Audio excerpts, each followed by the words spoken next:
विशाल, असीम और लगभग परम शून्य के निर्वात में एक ऐसी खामोशी मौजूद है जो तारों की रोशनी से भी पुरानी और आकाश गंगाओं से भी बड़ी है। ये बंजर शून्यता नहीं, बल्कि शुद्ध गणित से बुनी हुई एक तनावपूर्ण भव्य सामंजस्य है। हम इस मूक सिम्फनी को ब्रह्मांडीय नियतांक कहते हैं। वे शाश्वत और अटल पैमाने जो दिक्काल यानी स्पेस टाइम की संरचना के तल में छिपे हुए हैं। कल्पना कीजिए कि आप सृष्टि के किनारे पर खड़े हैं। आप की आंखें उस टिमटिमाती रोशनी को देख रही हैं जो शाश्वत अंधकार को चीर रही है। प्रकाश प्रति सेकंड 2,99,792.458 किलोमीटर की गति से यात्रा करता है। ये सिर्फ एक ठंडा भौतिक मान नहीं है, ये ब्रह्मांड की पूर्ण उच्चतम गति सीमा है। एक सुरुचिपूर्ण और गंभीर चांदी का रिबन जो कार्य कारण यानी कॉजालिटी की सीमाओं और समय के प्रवाह को परिभाषित करता है। यदि इस प्रकाश की गति में 10 लाखवें हिस्से का भी विचलन होता तो दिक् काल का पर्दा पल भर में बिखर जाता। जानकारी तारों के पार नहीं जा पाती, सब कुछ एक तर्कहीन अराजकता में डूब जाता और हमारी जानी मानी वास्तविकता भी बुलबुले की तरह गायब हो जाती। इसके बाद अपनी इंद्रियों को धीरे धीरे तारों के बीच घूमने वाली उस अदृश्य शक्ति गुरुत्वाकर्षण स्थिरांक जी की ओर मोड़ें। ये ब्रह्मांड की सबसे कोमल फिर भी सबसे दृढ़ पकड़ है। आपकी कल्पना में ये मान इतना छोटा है कि लगभग अगोचर है, फिर भी यह तारों और आकाश गंगाओं का इस्पात कंकाल बनाता है। आप महसूस कर सकते हैं कि गुरुत्वाकर्षण अदृश्य धागों की तरह काले अंधेरे में गर्म हाइड्रोजन के बादलों को धीरे धीरे गूंथ रहा है, जिससे वे करोड़ों वर्षों के लंबे समय में धीरे धीरे एक एक करके धड़कते जलते हुए तारों के हृदय में संघनित होते हैं। गुरुत्वाकर्षण स्थिरांक की सटीकता इतनी सूक्ष्म है कि सांस रुक जाती है। यदि ये बल जरा सा भी बढ़ जाता तो तारों के भीतर परमाणु संलयन न्यूक्लियर फ्यूजन बहुत तीव्र हो जाता और तारे जीवन के विकसित होने से पहले ही जलकर राख हो जाते। और यदि ये थोड़ा कमजोर होता तो धूल हमेशा के लिए ठंडे निर्वात में भटकती रहती, जीवन को सहारा देने वाले ठोस और गर्म चट्टानी ग्रहों में इकट्ठा नहीं हो पाती। ये संतुलन अत्यंत तेज चाकू की धार पर एक शाश्वत नृत्य बनाए रखने जैसा है। जैसे जैसे हम और गहरे उतरते हैं, उस सूक्ष्म रसातल में प्रवेश करते हैं जिसे नग्न आंखों से नहीं देखा जा सकता, जो संभावना और तरंग फलन वेव फंक्शन के अधीन है। प्लैंक स्थिरांक एक सूक्ष्म और रहस्यमय कंपन उत्पन्न कर रहा है। ये ब्रह्मांड का कणत्व लगता है, वास्तविक दुनिया का सबसे छोटा पिक्सेल। ये अत्यंत छोटा मान सूक्ष्म जगत की उन्मत्तता के लिए एक निचली सीमा निर्धारित करता है, ऊर्जा को अनंत तक फैलने से रोकता है। ये एक अत्यंत महीन फिल्टर की तरह है जो परमाणुओं की स्थिर संरचना को सहारा देता है। प्लांक स्थिरांक के कारण ही इलेक्ट्रॉन विशिष्ट कक्षाओं में सुरुचिपूर्ण ढंग से घूमते हैं और परमाणु नाभिक के रसातल में नहीं गिरते। इसी के कारण पदार्थ को ठोस रूप मिल पाता है, जिससे हम चट्टान की खुरदरी बनावट को छू सकते हैं और अपनी त्वचा पर हवा की कोमल गर्माहट महसूस कर सकते हैं। ये मौलिक नियतांक फंडामेंटल कांस्टेंट बेतरतीब ढंग से बिखरी हुई संख्याएं नहीं हैं, बल्कि वे ब्रह्मांड नामक इस विशाल सटीक उपकरण पर शांत पैमाने की तरह हैं। महाविस्फोट के गर्जन के बाद से वे अस्तित्व की खामोशी में शाश्वत स्थिरता बनाए हुए हैं। ये एक विस्मयकारी सटीकता है। दशमलव के बाद की हर संख्या सबसे कठोर अंशांकन से गुजरी हुई लगती है, जो मिलकर जीवन और चेतना के लिए एक पालना बुनती है।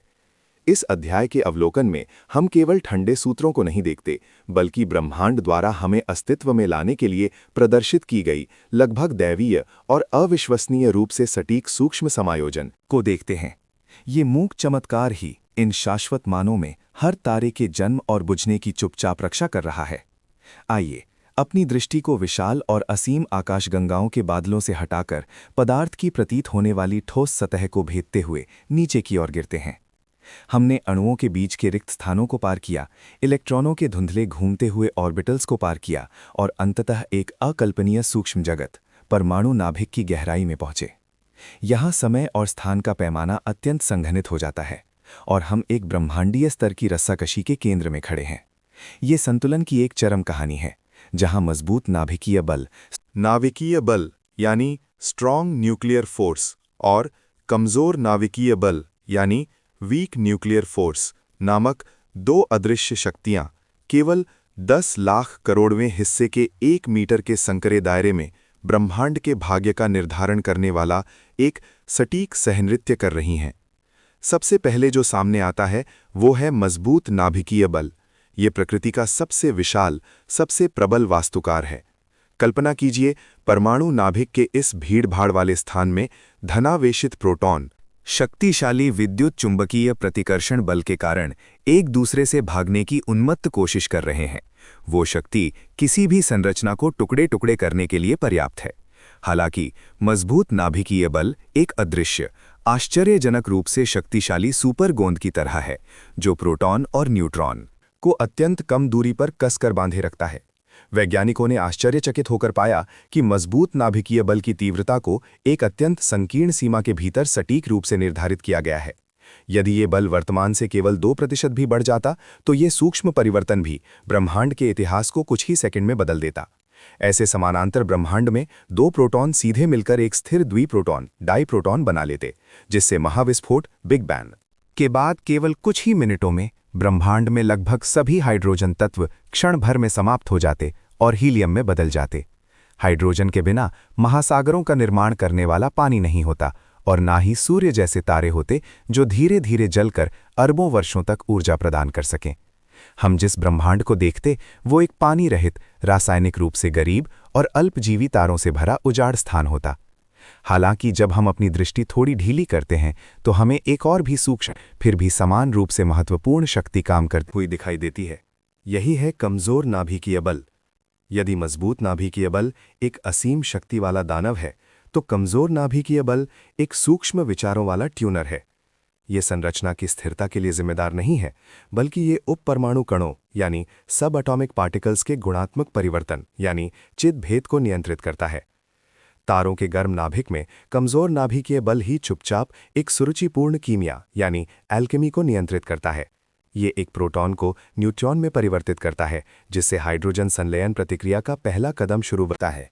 ये एक अत्यंत दुर्लभ और धीमी प्रक्रिया है, और कमजोर नाभिकीय बल की ये जानबूझकर की गई धीमी गति ही है जिसके कारण सूर्य एक सुपर बम की तरह पल भर में नहीं फटता, बल्कि एक कोमल, स्थिर लय में प्रकाश और गर्मी को अंतरिक्ष में स्थिर रूप से फैलाता है।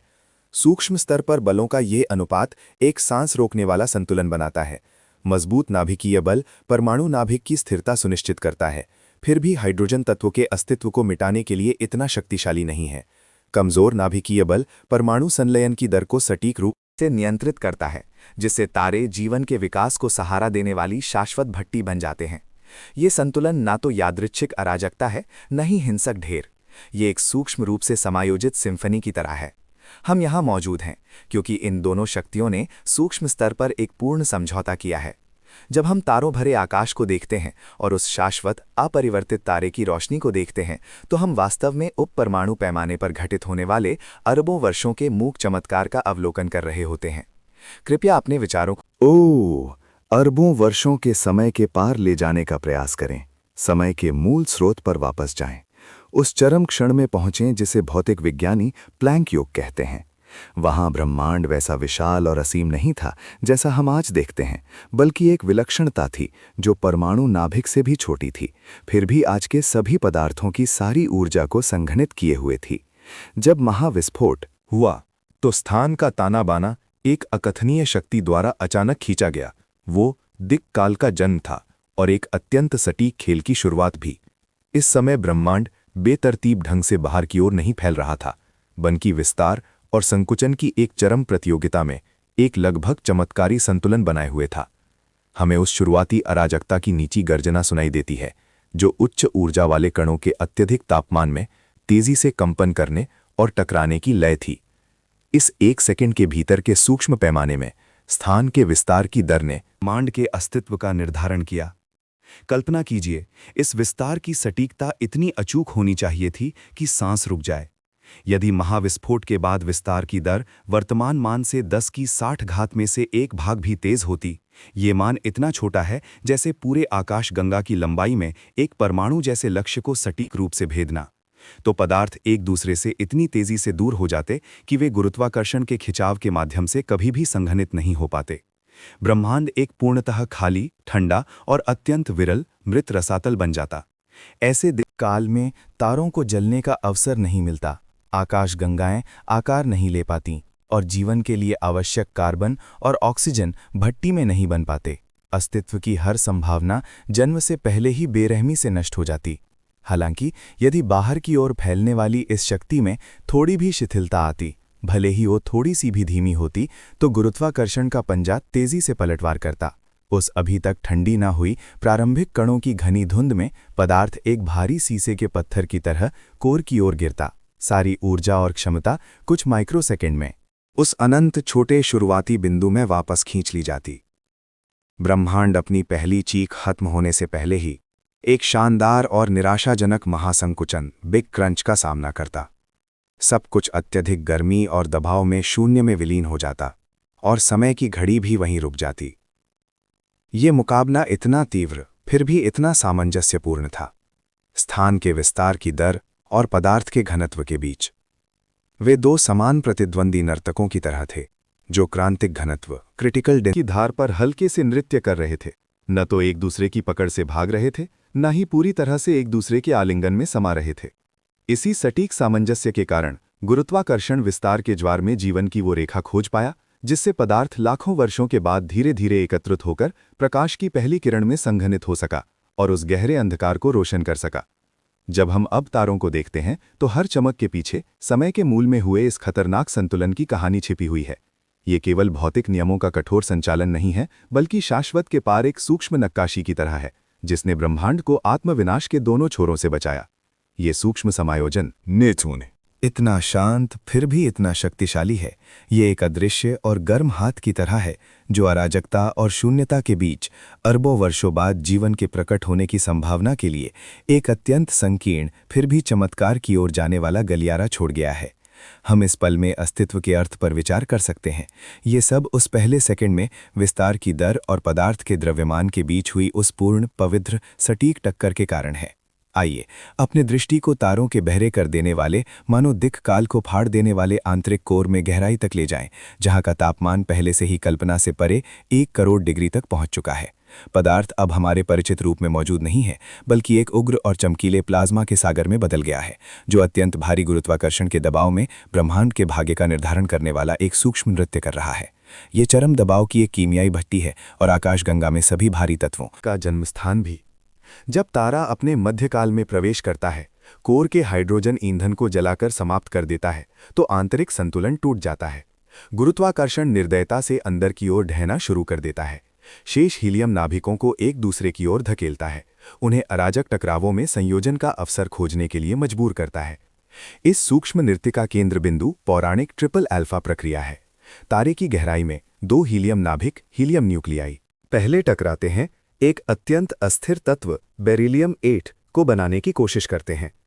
हालांकि बेरिलियम 8 हवा में हिलती हुई परछाई की तरह है, इसका अस्तित्व अत्यंत क्षणभंगुर है, केवल 1 अरबवें सेकंड से भी कम समय तक रहता है। इतने क्षणिक पल में तीसरे हीलियम नाभिक का इस ढहने वाले बेरिलियम नाभिक से सटीक रूप से टकराना और पूरी तरह से कार्बन 12 में संयोजित होना सांख्यिकी और भौतिक संभावना के अनुसार लगभग असंभव चमत्कार है।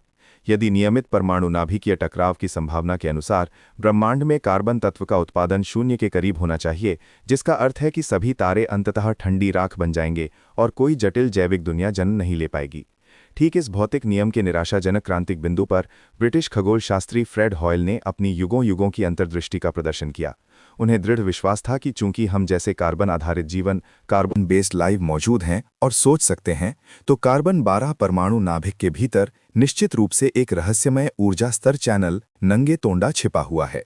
यही प्रसिद्ध हॉयल अनुनाद अवस्था, हॉयल रेजोनेंस स्टेट है। ये विशिष्ट ऊर्जा स्तर ठीक 7.65 मिलियन इलेक्ट्रॉन वोल्ट पर स्थित है।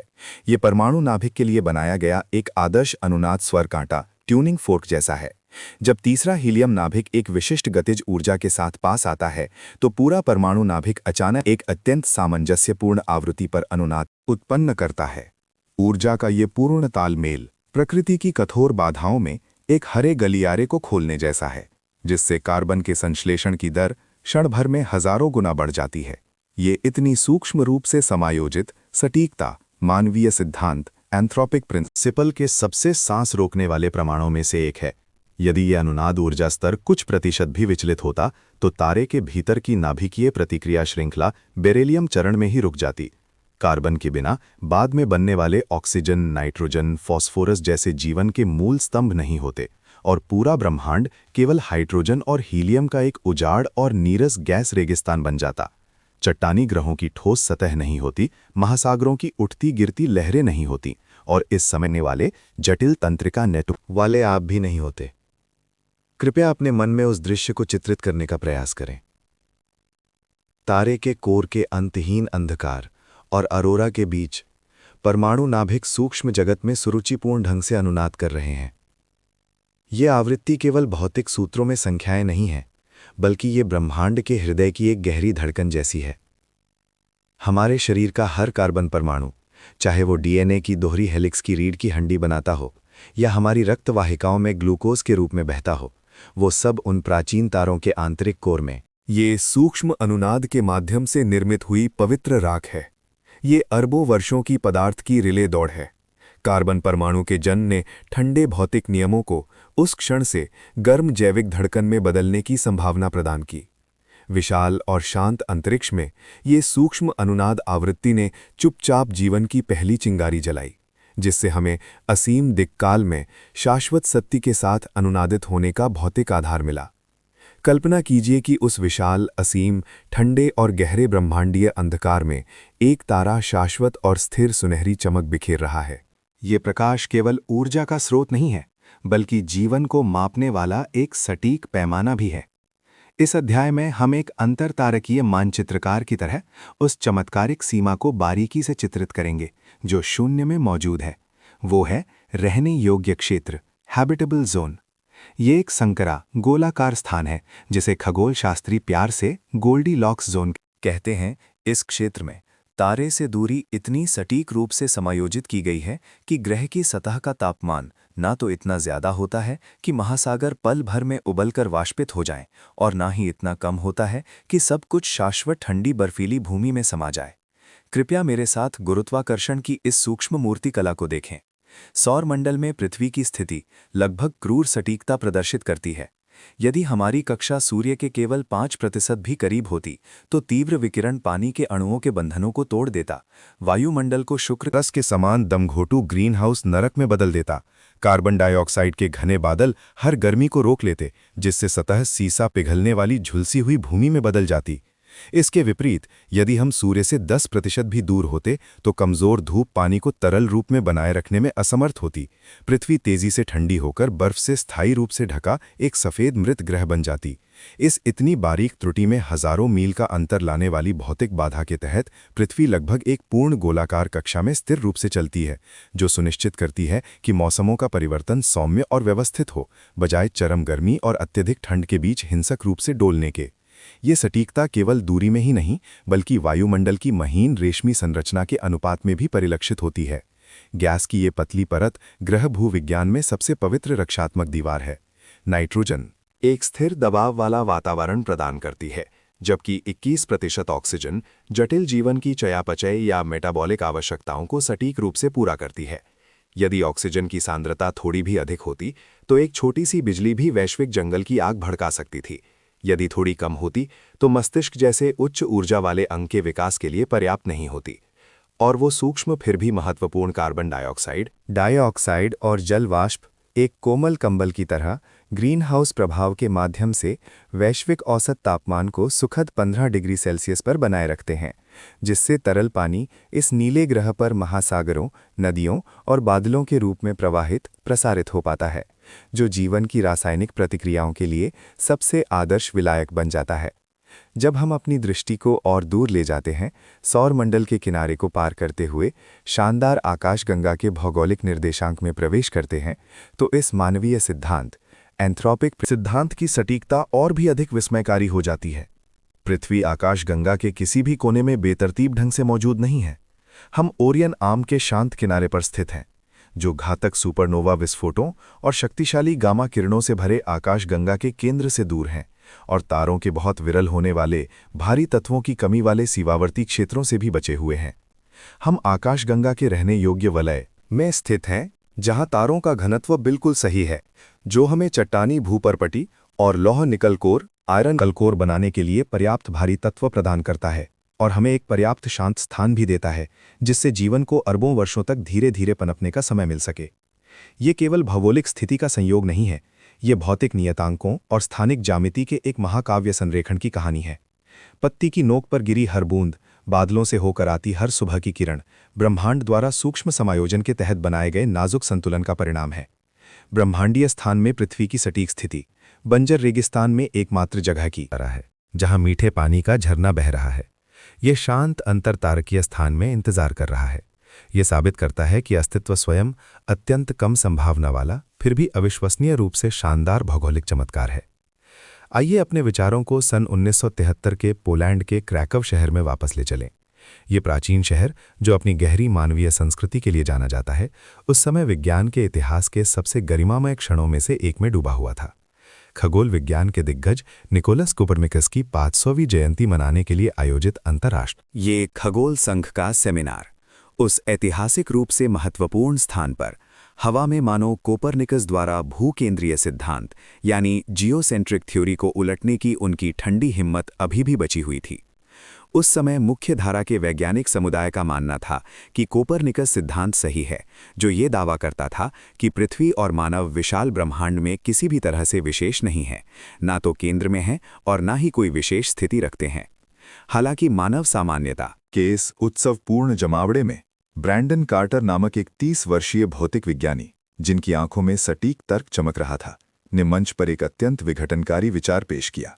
उन्होंने औपचारिक रूप से एक अवधारणा प्रस्तुत की, जिसने अगले कई दशकों तक भौतिकी और दर्शनशास्त्र जगत में बहस छेड़ दी।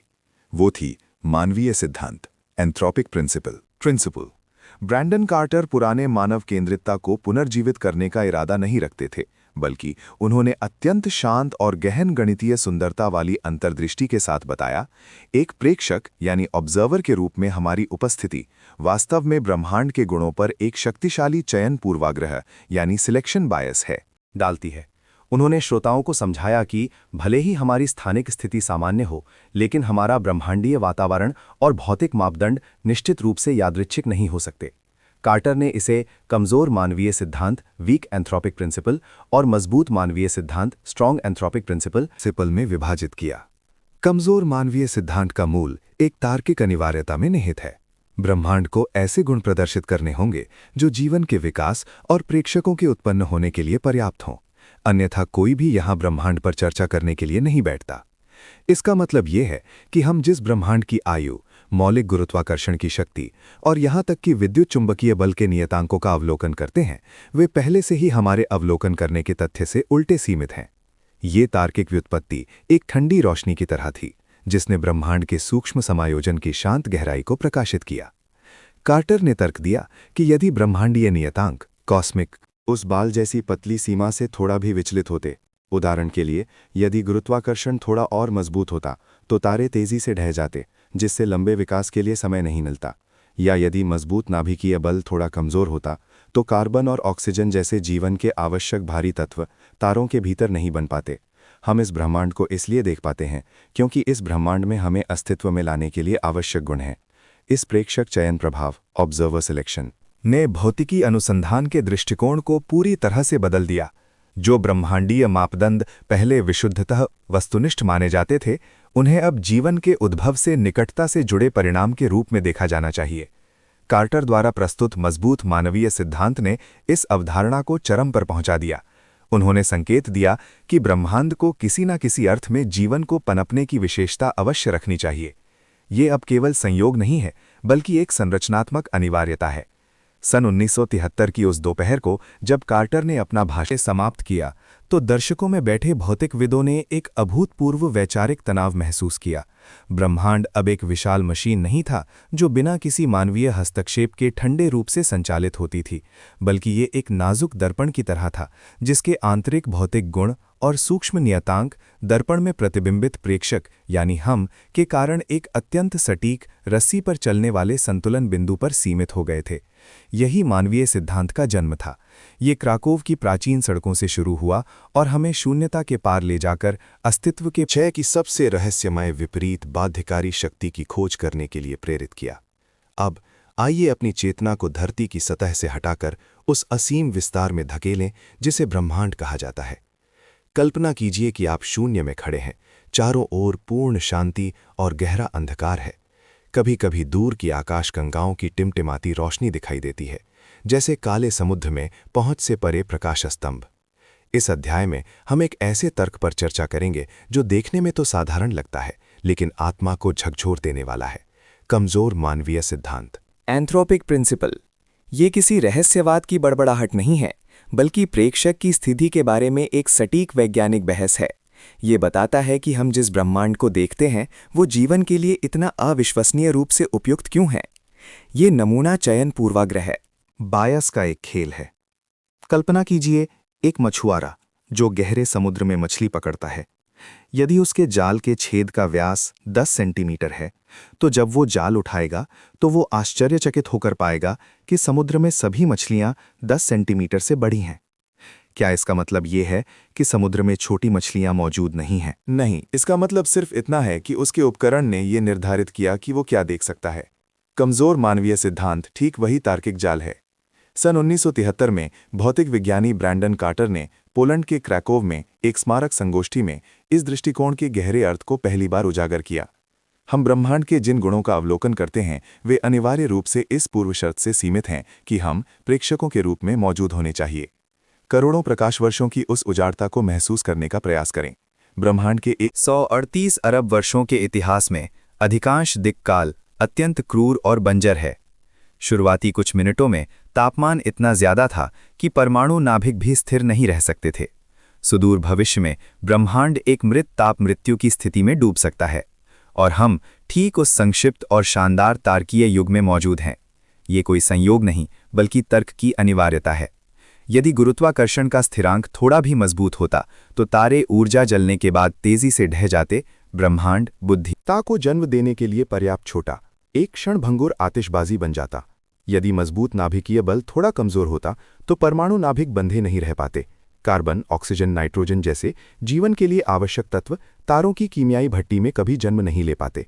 हम ब्रह्मांडीय नियतांकों के सूक्ष्म समायोजन पर चकित हैं, मानो कोई अदृश्य हाथ नियंत्रण कक्ष में डायल घुमा रहा हो। लेकिन कमजोर मानवीय सिद्धांत हमें बताता है हम यहाँ इसलिए चकित हो सकते हैं क्योंकि केवल उन्हीं पैरामीटरों के ठीक सही होने वाले दिक्काल के खंडों में मस्तिष्क, दृष्टि और जिज्ञासा वाले जीव विकसित हो सकते हैं।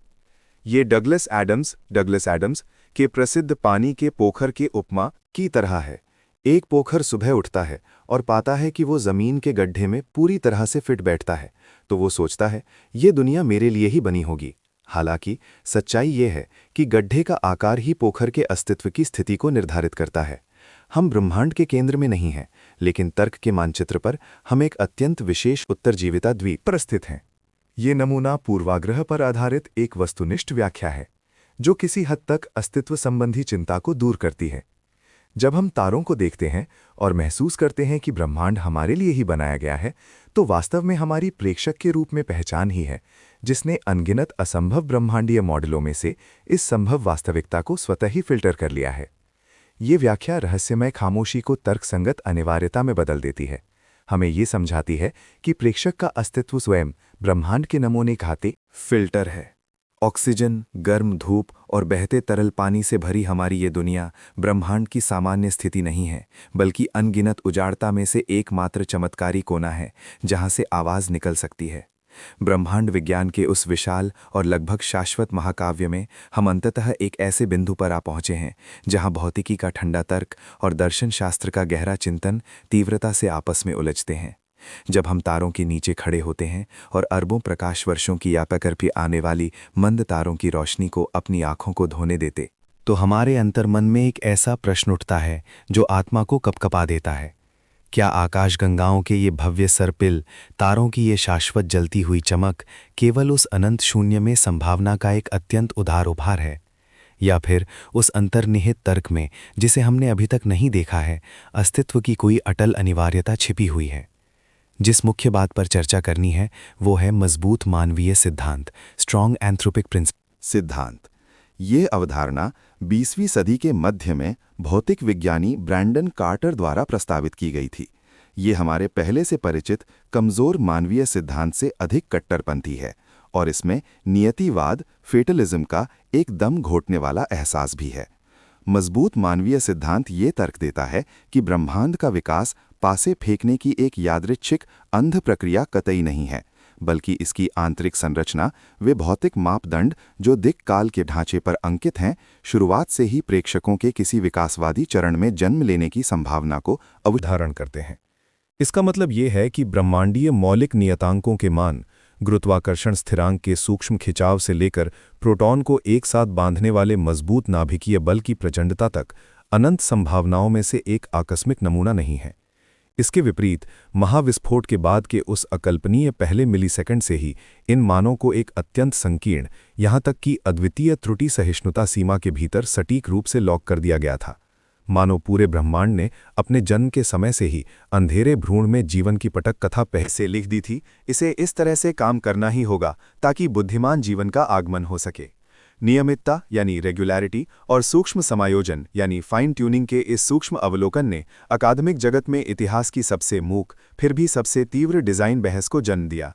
कल्पना कीजिए, आप आकाशगंगा के बराबर एक विशाल नियंत्रण कक्ष के सामने खड़े हैं जिस पर हजारों सटीक घुंडियां लगी हैं। हर गुंडी एक ब्रह्मांडीय नियतांक का प्रतिनिधित्व करती है। यदि गुरुत्वाकर्षण स्थिरांक थोड़ा भी मजबूत होता तो ब्रह्मांड अपनी शुरुआती अवस्था में ही क्षण भर में एक गर्म विलक्षणता में ढह जाता। यदि मजबूत नाभिकीय बल कुछ प्रतिशत कमजोर होता तो परमाणु नाभिक नहीं बन पाते। कार्बन, ऑक्सीजन, नाइट्रोजन जैसे जीवन के मूल पत्थर तारों की कीमियाई भट्टी में कभी नहीं बन पाते।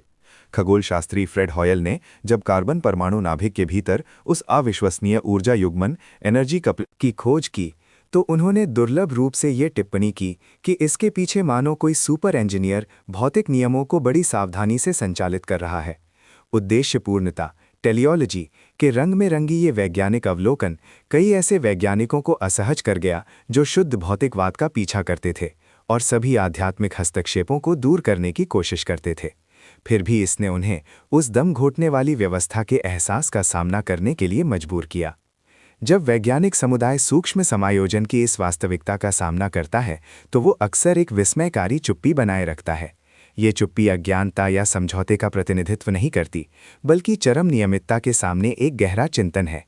यदि ब्रह्मांड की नियमितता वास्तव में एक आंतरिक उद्देश्य प्रदर्शित करती है तो भौतिक मापदंडों का ये सावधानीपूर्वक व्यवस्थित सेट क्या किसी उच्चतर भव्य डिजाइन से उत्पन्न हुआ है, या ये केवल किसी ऐसी अधिक मौलिक एकीकृत सिद्धांत को दर्शाता है जिसे हमने अभी तक नहीं समझा है। जब हम देर रात की प्रयोगशालाओं में ब्रह्मांडीय माइक्रोवेव पृष्ठभूमि विकिरण यानी कॉस्मिक माइक्रोवेव बैकग्राउंड रेडिएशन की फुसफुसाहट सुनते हैं तो वो केवल महाविस्फोट की बची हुई चमक नहीं है, बल्कि किसी सटीक घड़ी तंत्र के चलते समय निकलने वाली सूक्ष्म गियर के टकराने की आवाज जैसी है।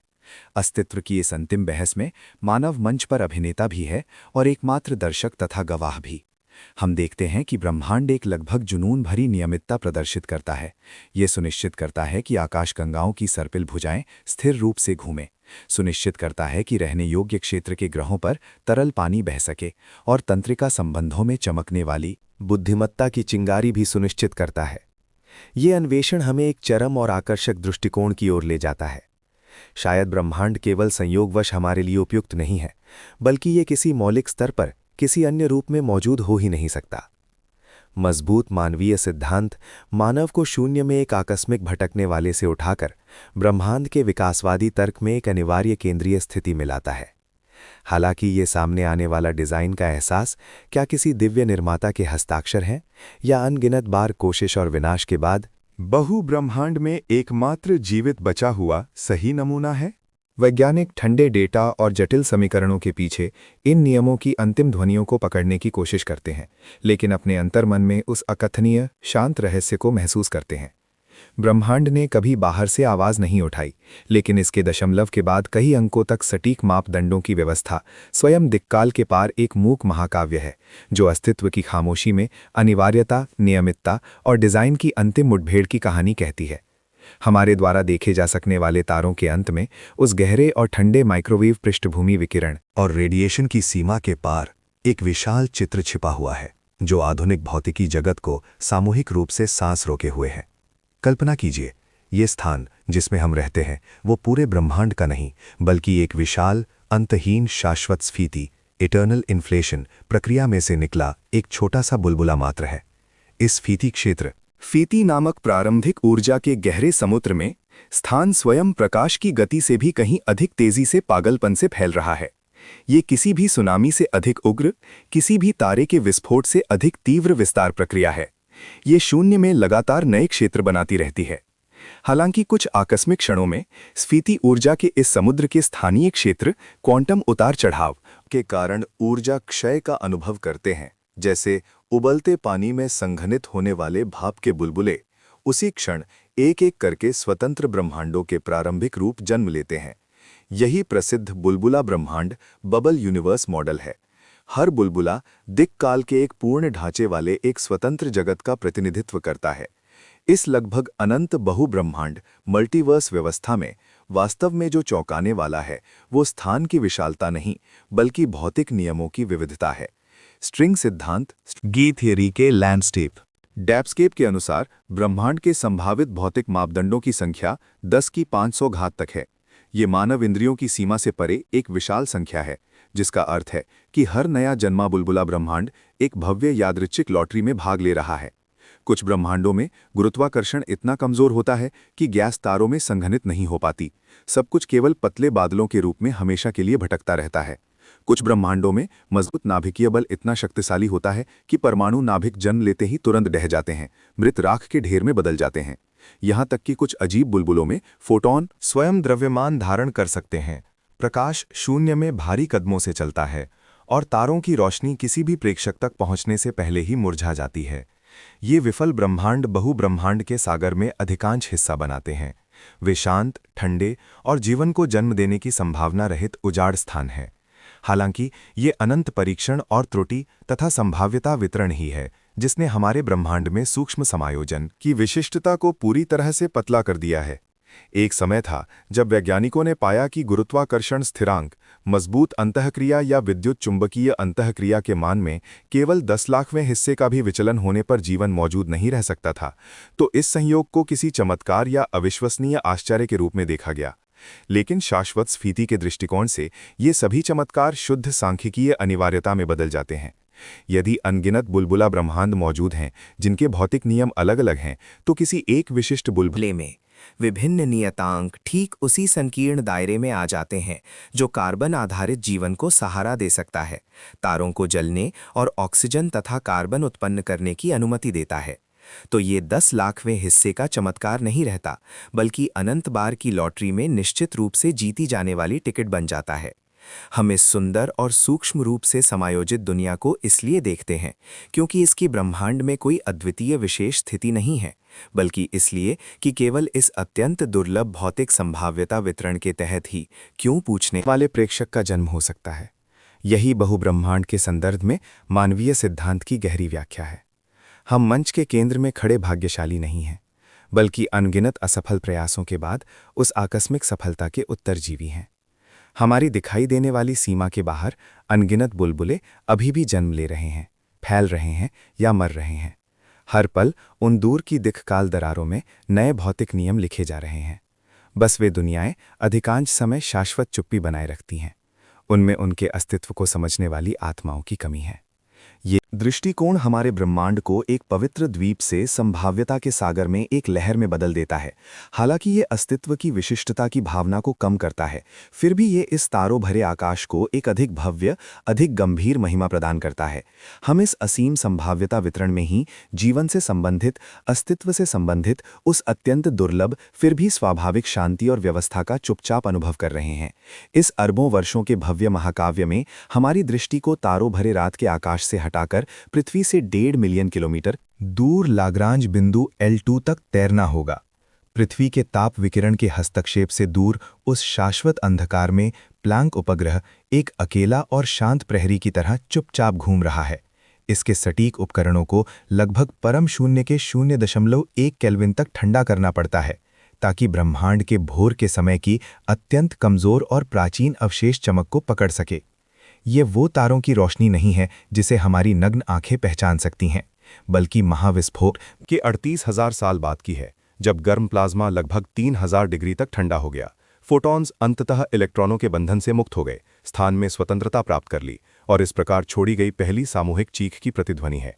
यही ब्रह्मांडीय माइक्रोवेव पृष्ठभूमि विकिरण CMB है। ये ब्रह्मांड की सबसे पुरानी मौजूदा रोशनी है, जो सृष्टि के समय की प्रारंभिक आकृति को दर्ज करने वाली एक शिशु फोटो है। जब प्लैंक उपग्रह इस 138 अरब वर्षों की लंबी यात्रा को एक धब्बेदार अंडाकार नक्शे में संक्षिप्त करता है, तो हम एक सांस रोकने वाला ताना बाना देखते हैं। नक्शे पर लाल और नीले रंग के सूक्ष्म धब्बे घने रूप से वितरित हैं। वे तापमान के अत्यंत छोटे उतार चढ़ाव का प्रतीक हैं, जो केवल 10 लाखवें डिग्री का तापमान अंतर है। हालांकि ये दिखने में अराजक ताप उतार चढ़ाव वास्तव में प्रारंभिक ब्रह्मांड में अत्यधिक कंपन करने वाले क्वांटम उतार चढ़ाव के तुरंत स्थिर होने का परिणाम है। कल्पना कीजिए उस अत्यंत घने शुरुआती ब्रह्मांड में डार्क मैटर, परमाणु और फोटॉन एक दूसरे से उलझे हुए थे, एक अजीब ब्रह्मांडीय तरल कॉस्मिक फ्लूइड बना रहे थे, और गुरुत्वाकर्षण तथा विकिरण दबाव के बीच की रस्साकशी ने इसमें ढोल की झिल्ली के कंपन जैसी ध्वनि तरंगें उत्पन्न की। बैरियोनिक ध्वनिक दोलन नामक ये तरंगें ब्रह्मांड के विस्तार के क्षण में मैक्रोस्कोपिक पैमाने तक खिंच गईं, जिससे आज हम नक्शे पर देखते हैं वो तापमान असमानता है गई। ये छोटे तापमान उतार चढ़ाव आज के ब्रह्मांड की बड़े पैमाने की संरचना के मूल बीज हैं।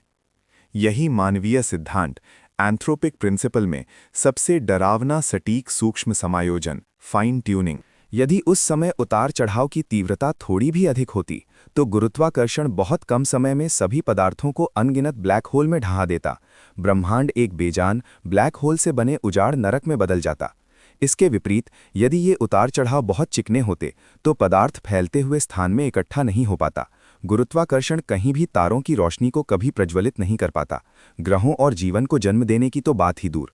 ये 10 लाखवें हिस्से का सटीक अनुपात ही है जिसने गुरुत्वाकर्षण को अरबों वर्षों के लंबे समय में पदार्थों को धीरे धीरे एक साथ खींचने में सक्षम बनाया।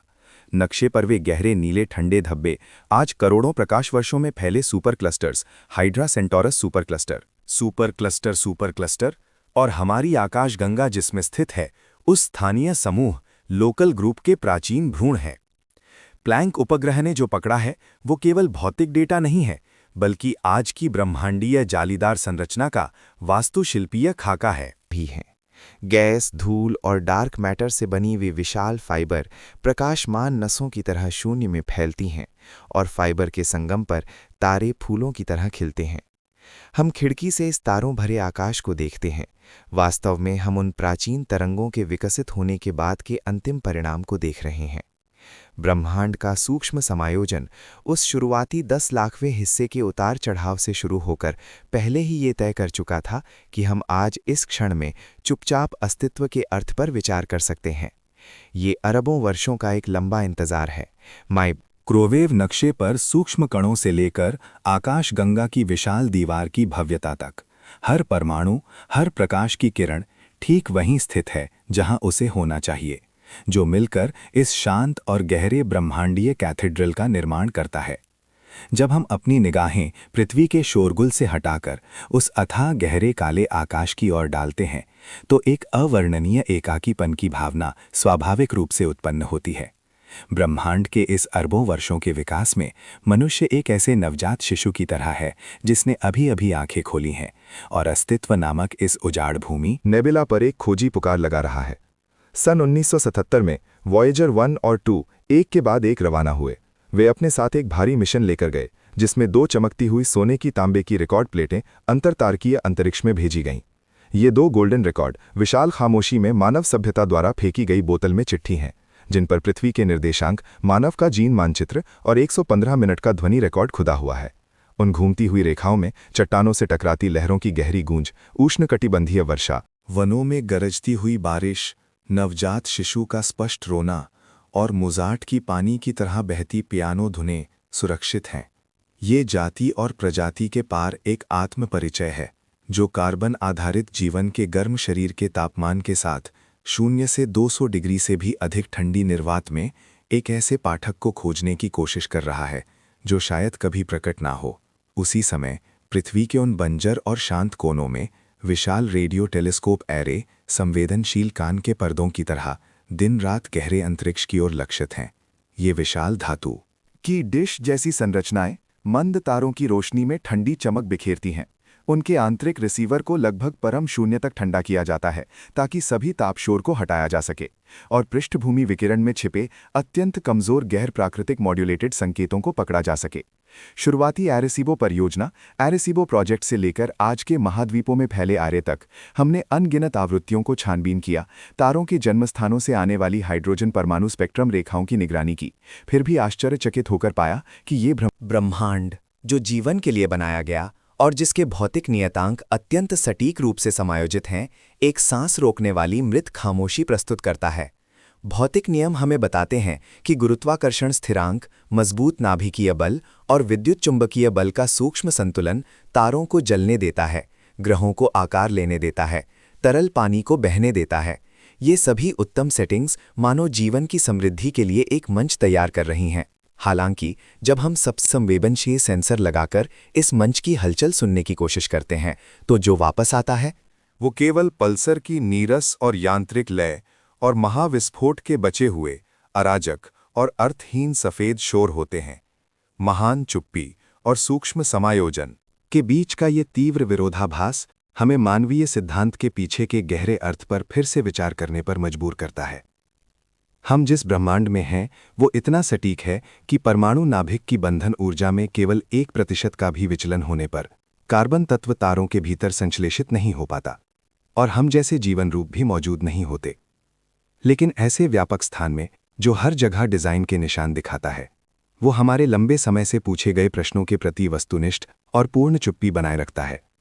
ये चुप्पी शून्यता नहीं है कि ये एक विशाल ठोस प्रतिध्वनि जैसी है जो असीम पैमाने पर मानव की लघुता को दर्शाती है। हम एकाकीपन में यात्रा करते हैं, डेटा के रेगिस्तान में खोज करते हैं, यहाँ तक कि करोड़ों प्रकाश वर्ष दूर से आने वाली खाली प्रतिध्वनि का सामना करते हुए भी मानव अभी भी दृढ़ता से रिसीवर की आवृत्ति को समायोजित करता रहता है। ये क्रिया स्वयं अस्तित्व की एक गंभीर घोषणा है।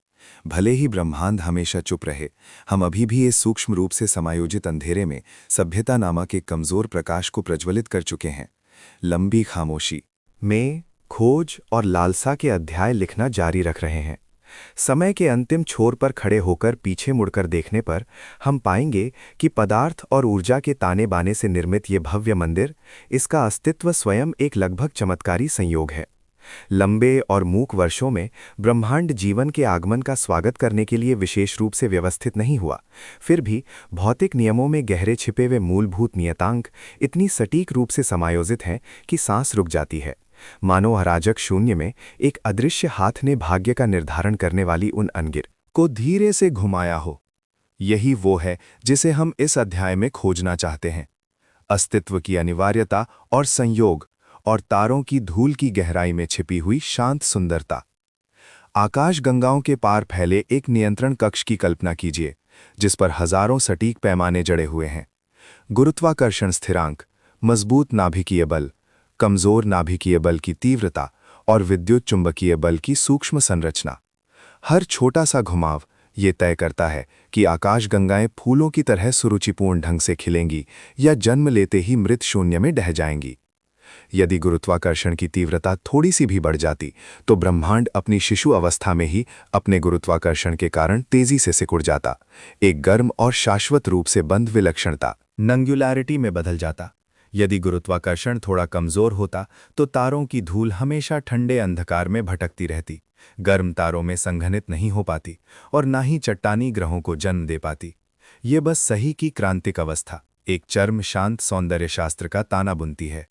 शून्य से 270 डिग्री नीचे के गहरे अंतरिक्ष में ब्रह्मांडीय माइक्रोवेव पृष्ठभूमि विकिरण, कॉस्मिक माइक्रोवेव बैकग्राउंड रेडिएशन, प्राचीन फुसफुसाहट की तरह धीरे और स्थिर रूप से बहता है। महाविस्फोट के बाद की माइक्रोसेकेंड स्तर की सटीकता और समन्वय की कहानी कहता है, वो सृष्टि के समय की बची हुई सबसे शुद्ध गर्मी है। जब हम मानवीय सिद्धांत एंथ्रोपिक प्रिंसिपल पर गहराई से विचार करते हैं तो अस्तित्व का ये भव्य आख्यान और भी रहस्यमय और विस्मयकारी हो जाता है। हम इस विशाल दिक्काल में प्रेक्षक हैं, अत्यंत कम संभावना वाले दुर्लभ उत्पाद हैं, अरबों वर्षों तक चली एक श्रृंखला प्रतिक्रिया में खिलने वाली एक कमजोर चिंगारी हैं। जीवन का अस्तित्व ब्रह्मांड के विकास का अनिवार्य मार्ग नहीं है, फिर भी ये ब्रह्मांड के परिभाषित होने का महत्वपूर्ण अवसर है। काले, विशाल और बंजर ग्रहों के बीच चेतना का जन्म असीम रेगिस्तान में गलती से खिलने वाले एक रहस्यमय कमल की तरह है। हम तारों को देखते हैं, करोड़ों प्रकाश वर्षों के पार के उस एकाकीपन को महसूस करते हैं।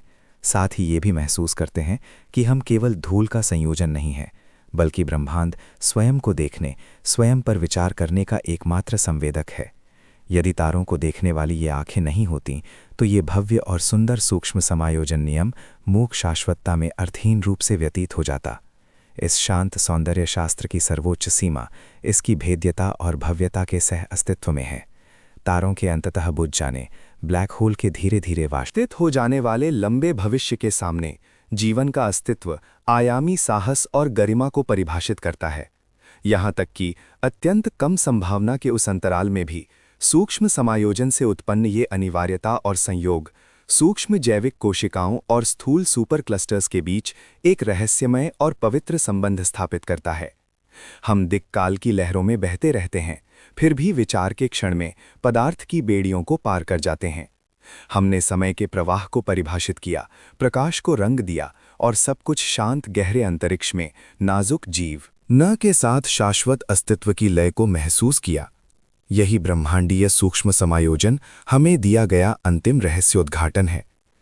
अनंत संयोगों में हमने उस एकमात्र अनिवार्यता को पकड़ा और खामोशी में अस्तित्व की सबसे शानदार प्रतिध्वनि सुनी।